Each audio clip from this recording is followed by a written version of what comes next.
Welcome, welcome. My name is Brett Caldwell. I have the distinct pleasure of interviewing Mr. David Lewis, KW First Atlanta's top agent year to date. Congratulations, sir. Why don't you, we're going to do what's called this episode 1 of Faces of First Atlanta. And we're just going to, I want to hear your story. I want to learn about you and who you are and how you got everywhere. And let's just start with that. Why don't you introduce yourself? Tell us a little bit about you and who you are and how you got here. Yeah. Well, obviously, David Lewis. I got into real estate about 6 years ago at this point. Jumped around to a couple different market centers, eventually landed at First Atlanta because of my relationship I had built with Mike at the time. And also, too, it's just I realized really quickly that all market centers are not created equal. Okay. And I was in search for the one that knew how to support, the agents the best. And this is the one. So you found your home here at First Atlanta, and well, welcome. So you got into business 6 years ago. Correct. April of 2014 was my first transaction ever. April of 2014. Yeah. All right. So the thing that's popping in my head first, David, is Gary Keller makes a quote. He says, you can get anywhere you want to go in life in 5 years if you put your mind to it. Right. Yeah. And I'm not saying you're where you want to go in life. Yet if you're the top agent, I'm guessing there's a lot of agents underneath you looking up to where you're at right now saying, that's where I want to be. I want to be number one. Right. So interesting case study, if you will. Right. 6 years, you're the top agent in the top office in the city of Atlanta. Right. It's cool. Yeah. It's not bad. It's been a good run for sure. It was interesting. The Millionaire Real Estate Agent book, when it was written, they took the case studies, and the average amount of time it took an agent to get to the millionaire level was 18 years. Right. Well, over time, now that we have the best practices, you're probably a great case of this. It's just shortening that time frame more and more, right? Yeah. Well, yeah, 1000%. And I would say even like in Gary's top group, like it's still I would say it's still an exception. And most of the people in there have been grinding it out for 13, 15, 20 plus years, right? Unless they're on the West Coast, of course, and they sell three houses and they qualify. But yeah, I mean, but to your point, with that kind of guidance with a book like that, and it's kind of the baseline for everything I built, is like surrounding yourself with the right people. And it gets really, really easy because you understand the things that are important and the things that aren't important. Yeah, and surrounding yourself with the right people and the right systems and models and all that. Right. Well, very cool. So take me back. Where'd you grow up? How'd you decide to get into real estate? All that fun stuff. Well, so I grew up in Conyers, Georgia. Okay. So out 20 east towards Augusta. Yeah. I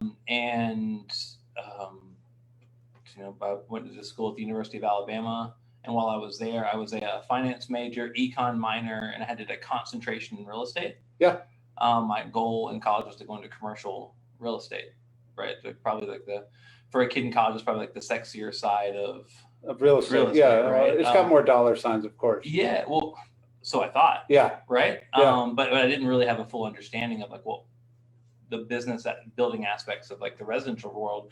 I just thought that it was like the guy on the grocery cart. Yeah. Right? Like the cheesy guy, handing out his cards everywhere. That wasn't interesting to me as a guy with a college degree in finance. But while I was at Alabama, they said, well, you don't have to take the pre-license course. If you want to take the test, you can take it. So I crammed for, I think, a day and a half and went and got my real estate license crammed on a Thursday, Friday, had my real estate license on a Saturday. Why did you pick finance? It was broad. Okay. Right? It seemed to, everything else was so dialed in on something. But I just didn't really have a clue what I wanted to do. So finance was broad enough to help me understand, and it served me well.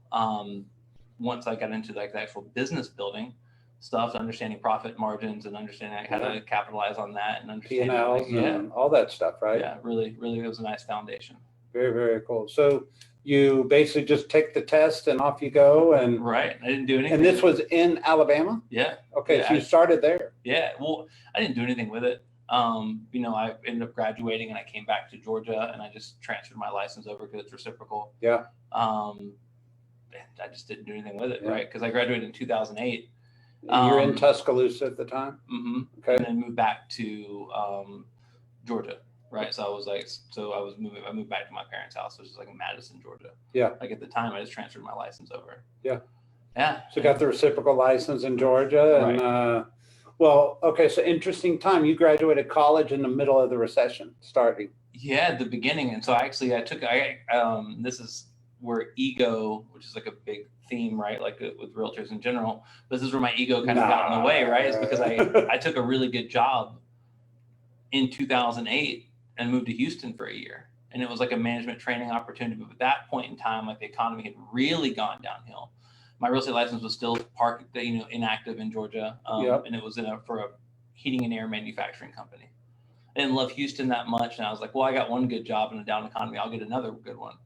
So I moved back to Georgia, left the good job in Houston, moved back to Georgia, got in a really bad car accident. Okay. Several broken bones, like life flighted, like couldn't walk for 6 months. Wow. Right. So during that time period, like fast forward now, it's like 2009 in the middle of it. So the economy's even worse. And I can't walk. And I just happened to have racked up a ton of medical debt from this accident. Right. So I found myself really, really in a down position. Yeah. And you're what, 24 years old, 25? Yeah, 24, 25 at that point, right? With a college degree that doesn't mean anything, and you're competing for entry-level jobs. With There's a lot of people that went to the University of Alabama that would argue that. Right, whatever. Right. But at that point in time, like it didn't mean anything, right? Like I was trying to find entry-level jobs at that point for $30,000 to $25,000 to $30,000 a year, because that's where the economy had taken these entry-level jobs, but you were competing with people who had been laid off. So I was competing for entry-level jobs at that salary with people with 10, 15, 20 years of experience. So I did everything, right? From that point on, like when I was in college, I worked in a computer lab on campus and I managed a restaurant. So I did everything for the next, basically from 2008 to 2014. I waited tables, I managed restaurants, I built sets for TV shows and movies. I worked as a production assistant on TV shows and movies. I was the executive assistant for a realtor for about a year in Atlanta, who I learned a lot from, Zach Pasmanic, who's with Remax. I worked in procurement for a heating and air company. I worked in logistics. I sold heating and air equipment. I sold cable door to door. I like literally just bounced anything I could do, like to be able to support myself and chip away at that medical debt, right? And like not have to go further into debt. And then finally, I fast forward to 2014, I'd stumbled upon a job where I was actually selling roofing in Chicago from Atlanta. So I was in a cubicle making 40 in Atlanta, selling roofing in Chicago. And I'd never been to Chicago. Yeah. So like I'd get there every day and I'd look up like the Bears or the Cubs or the White Sox scores, and I would just get on the phones and like start talking to people. Yeah. Like I knew them, like I knew Chicago, right? So about that time, like I'd bought a house during that time period and I went to sell it, and it sold in a day for $5,000 more than I'd asked. Mm-hmm. Right? I didn't even sell it myself. I used an agent, a KW agent. And because my license was still inactive. And I was like, well, maybe I should look into this residential real estate thing, right? As maybe like a side hustle, like maybe something that like, I don't know, something I could do on the side, because I was grinding it out in this corporate world. I was seeing like rolling layoffs. I was making $45,000 a year pre-tax. And I was always constantly bumping my head because I would work really hard and you'd get a BS performance or like a cost of living increase each year because the economy was bad and it was getting better, but just tough. I'd always outwork everybody, but like I was not getting any like return on that work investment. So you had work ethic from day one, it sounds like. Yeah, for sure. Hustle and grit have always been my thing. You were always a hustler. You did whatever it took to make ends meet. You were just you just hadn't found your way yet, right? Like you were in Houston, then you were selling roofs out of a cubicle in Atlanta and Chicago, which is a weird story. But you were still hustling. Yeah, you name it. But what you probably subconsciously knew was all the hard work you were putting in, you weren't getting paid fairly for, or the payoff wasn't good, right? Yeah. So you were constantly seeking. Yeah, that's it. I was seeking a return on like my time investment, and a return on the work, because I'd been grinding for years at this point. Yeah. I didn't have much to show for it. Got it. So catch me up. You end up getting into real estate. How? Well, so I sold that house, and I was like, well, maybe I should get into residential real estate. So I walked into Keller Williams Atlanta North, and I was like, how do I sign? How do I get in? Like, how do I like sign up in this office? And I told you literally just walked into the office. Yeah. Well, because the person who sold my house is a KW That's like a agent. team leader's dream. You know, they're like, just show up and sign up, please. Right. And then when I said, I was like, well, here's the thing. I was like, I don't know what to do. I was like, but you'll never find anyone that'll work harder than me. If you tell me what to do, I'll do it. Okay. Right. And then he laughed. And I was like, no, I'm serious. Like, that's it. Like, just tell me what to do and I'll do it. Yeah. And then he said, well, you should probably not be part-time. And I was like, all right, fine. I guess I'll be full-time. Right. I looking back, I don't really know why, like what was driving these decisions, but it just seemed to work. And so I said, great. Well, that means I have to have enough money to support my family. So with that being said, I will have to, by April of this year, I need to have enough real estate business to be able to leave my job full time, which means I had essentially 2.5 months to crank it up, figure it out. Yeah. I said, tell me what to do. All right. So you did it. Yeah, I did it. Like, by the time like April rolled around, like I had so much business that I was doing more real estate business at my other job than I was like the selling of the roofing. And in my first year, I think I ended up at $120,000 in gross commission. Okay. And right around 30 transactions. So out of all the brilliance I know I can pull out of you in this interview, I'm going to go pretty basic for a minute. Yeah. What did they tell you to do that caused you to leave your job in 2.5 months and make 120 grand your first year? I'm guessing it wasn't proprietary anything. It was probably just basics. Yeah. Talk to as many people as possible. Okay. So talk to as many people as possible. What else? That's it. Right. Okay. Talk to as many people as possible. And say what? It's the driving force, right? Like everyone checks the box: buyer, seller, investor, talent for your team, or knows someone who is. And so I started walking around and everyone had a dollar sign on their head. Yeah. And I was like, and so what I got really good at was shaking out that information. Okay. So I appreciate your humility around this. Yeah. But that sounds so simple, yet not everybody does it. Well, what caused you, if you're just reflecting, what caused you, what habits or disciplines or perspectives did you bring to that experience that I'm guessing you still hold on to today? Yeah. So the foundation, so a lot of times I get the question, like, how did you build something so fast? And, obviously you can't teach grit and you can't teach like hustle, right? Like if you have those two things, you can motivate, but you can't motivate. Right. Yeah. So that being said, I already had that. I knew that. So, this is a little bit of a drawn. So I got connected with Ben Kinney like really early on. Yeah. Right. My productivity coach at the time had asked. She said, "Well, because I'd seen him on a webinar, I was like, I'd love to meet this guy." And she's like, "I think I can make that happen." She's like, "You need to preview 5 homes a day for the next 5 weeks." And I was like, "Yeah, done." So I previewed, I don't know the math, 125 homes over the next 5 weeks. So many in my local area that I would like accidentally like went some places twice. Yeah. I'd get there and I'd be like, I think I've been here before, right? Because she wanted to challenge me to get into the local market. So I got connected with Ben. Long story short, like he might as well have been speaking French. Yeah. Right. Like it was like he was trying to expand into Europe. I'm trying to figure out how to throw an open house. Right. Yeah. Like, so what I realized based on that conversation, it wasn't his intention to be like over my head. He just was. I realized there's a language of success, right? And at his level, the language of success, I don't understand right now. I was like, but I definitely think that I can find people that I would understand.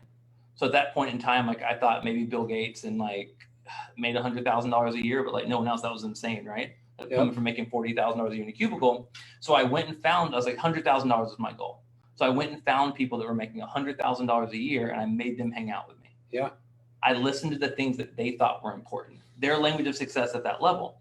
And then eventually 5 months later, I'd passed my accountability group and I was like, hey, I love you guys. I got to go. So next year it was 250. and then it was 500, then it was 1 million and 2 million. And now Ben is someone is a friend. Like he and I are close, and like my network of like Ben and like Tim Heil and Kristen Cole, like all these like fantastic partners that I have and like accountability partners and people that are in my world.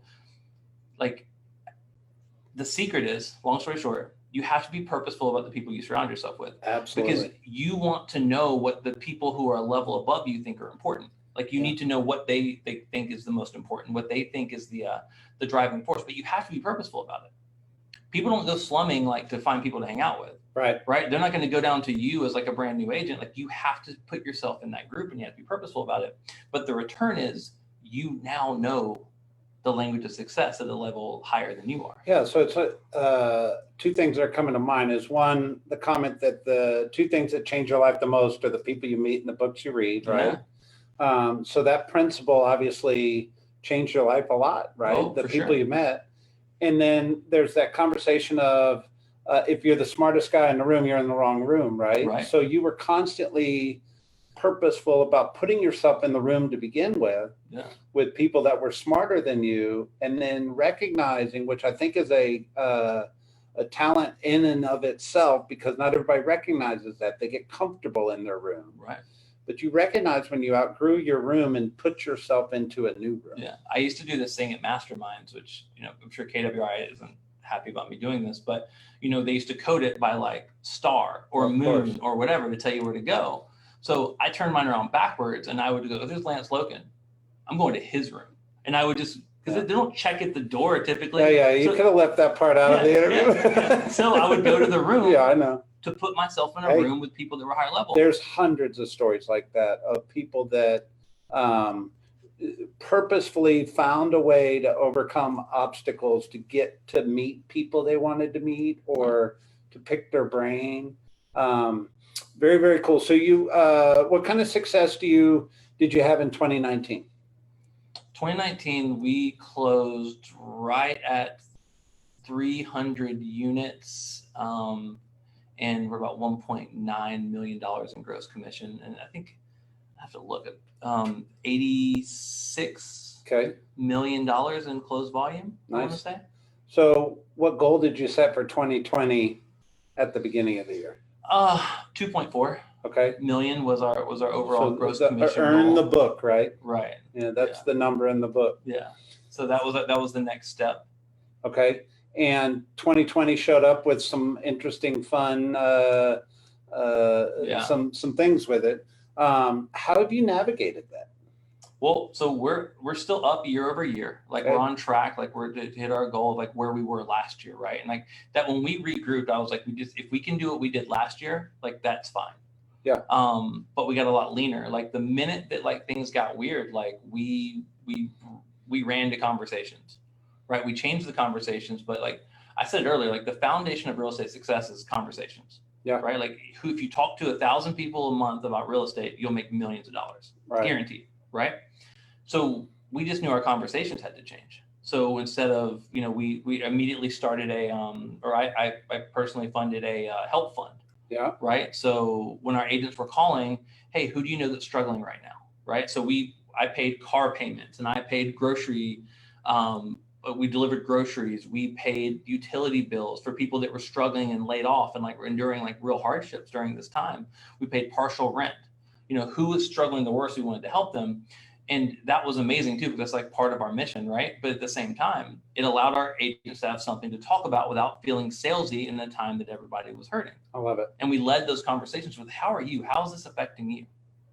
Right? Yep. And the result was, we're doing fine. Like our numbers are up, So you're holding your own comparatively to what you did last year, right? Yeah. And Gary talks about that in the shift, right? And we're in a temporary shift, long-term shift, whatever you want to call it. But we'll see. If you can maintain your market share when the market goes down, you will skyrocket as soon as the whole thing takes off, right? Yeah. Oh, and we got really lean too. Like we got rid of a lot of fluff stuff that we had, and like we got really lean. So the beauty of all this is that like profitability is way up. Yeah. Right. So like we're actually like making more money as a company than we were before, but it's because we got lean and we got really purposeful at our activities. Yeah.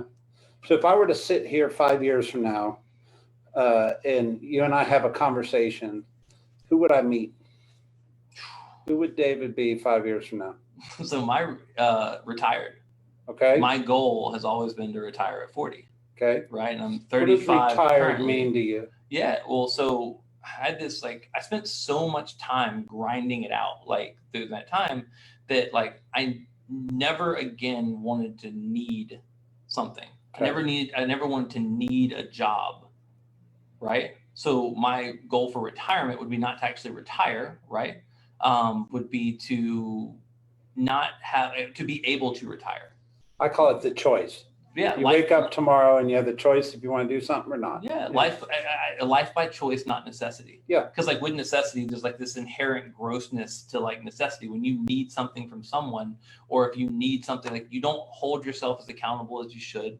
You don't get quite the joy. Like, you don't get to choose. Right. So my goal in 5 years to hit 40, in which I can say I'm proud that I'm on track for, is to be good, to be able to have choices and be able to have those things. So, like, that would be the major difference. Yeah.